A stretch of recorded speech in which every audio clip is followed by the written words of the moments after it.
নমস্কার বন্ধুরা, Piyali lifestyle with village ফুডে সকলকে স্বাগত জানাচ্ছি। প্রতিদিনের মতো তোমাদের সাথে আজকে নতুন একটা রান্না নিয়ে চলে আসো। এই গরমে দুর্দান্ত একটা মাছের টক করব। তাহলে কিভাবে করলাম চলো দেখে নেওয়া যাক। আমি 4 পিস মাছ নিয়েছি। মাছটা কিন্তু তোমরা কম বেশি করে নিয়ে নিতে পারো। তোমাদের দেখো স্বাদ অনুযায়ী আমি লবণ দিয়ে দিলাম। এই জায়গায় আমি হলুদ নিয়ে নিলাম। হলুদ ও লবণটা মাছের সাথে আমি এইভাবে মেখে নিচ্ছি। গরমের মধ্যে একদম পারফেক্ট মাছের ঝোল তোমাদের সাথে শেয়ার করছি। এইভাবে রান্না করলে একবার যে খাবে সে কিন্তু বারবার বলবে এইভাবেই রান্না করার জন্য। হলুদ ও লবণটা মাখা হয়ে গিয়েছে। এইভাবে মেখে আমি 5 মিনিট রেখে দেবো। এর মধ্যে আমি একটা আম নিয়েছি। আমটা কিন্তু তোমরা কম বেশি করে নিয়ে নিতে পারো। প্রথমে আমের খোসাটা আমি ছাড়িয়ে নেব। আমি আমের খোসাটা ছাড়িয়ে নিচ্ছি। তোমরা কিন্তু ইচ্ছে করলে খোসা শুদ্ধই রান্না করতে পারো। তোমাদের যেরকম পছন্দ হয় সেইভাবেই কিন্তু করে নিতে পারো। আমি 4 পিস মাছের জন্য একটা আম দিয়েছি। আর আমটাও তোমরা এর বেশি বা এর কমও কিন্তু নিয়ে নিতে পারো।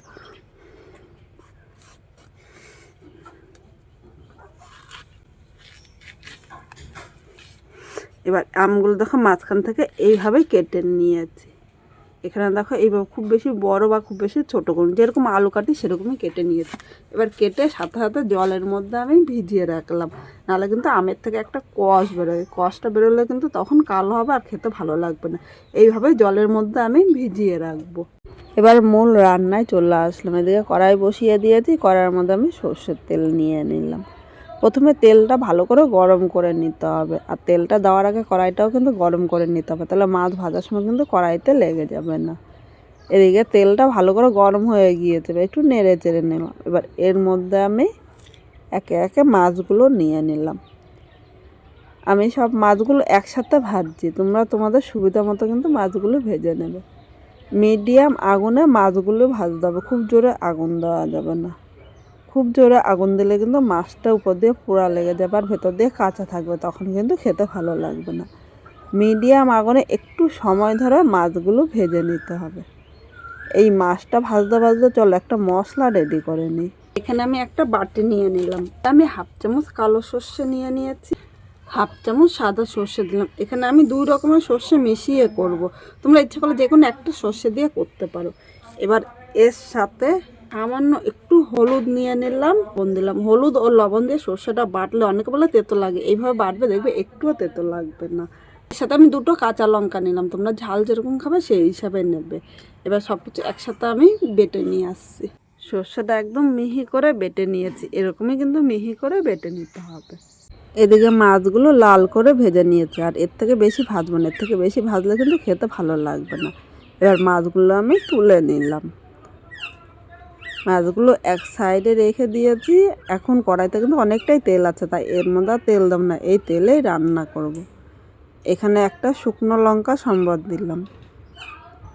এর সাথে আমি 5 ফোড়ন সম্বাদ দিয়েছি। 1 সেকেন্ড ভেজে নেব, কারণ 5 ফোড়নের গন্ধটা কিন্তু আমার কাছে খুব ভালো লাগে।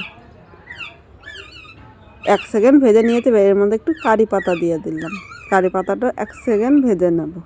এবার এখানে যে আমগুলো আমি কেটে রেখেছিলাম আমগুলো এর মধ্যে নিয়ে নিলাম। এর মধ্যে স্বাদ অনুযায়ী লবণ দিলাম। একটু পরিমাণে লবণটা কিন্তু বেশি দিয়েছি। এর সাথে হলুদ নিয়ে নিলাম। হলুদ ও লবণটা আমের সাথে নেড়ে চেড়ে মিশিয়ে মিডিয়াম আগুনে হালকা ভেজে নেব। আমটা কিন্তু খুব তাড়াতাড়ি নরম হয়ে যায়, তাই খুব জোরে কিন্তু আগুন দেওয়া যাবে না। মিডিয়াম আগুনে 1 থেকে 2 মিনিট ভেজে নিলে হয়ে যাবে। আমটা ভেজে নিয়েছি। এবার এর মধ্যে আমি গরম জল দিয়ে দিলাম। অবশ্য তোমরা চেষ্টা করবে একটু গরম জল দিতে। গরম জল দিলে ঝোলটা তাড়াতাড়ি ফুটবে ও খেতেও ভালো লাগবে। ঝোলের সাথে সব কিছু নেড়ে চেড়ে মিশিয়ে নিয়েছি।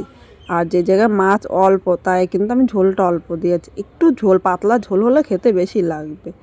এবার এখানে ঝোলটা দেখো ভালো করে ফুটে উঠেছে। এবার এই জায়গায় যে সর্ষেটা বেটেছি সর্ষেটা আমি নিয়ে নিলাম, এই ঝোলের সাথে নিয়ে নিলাম।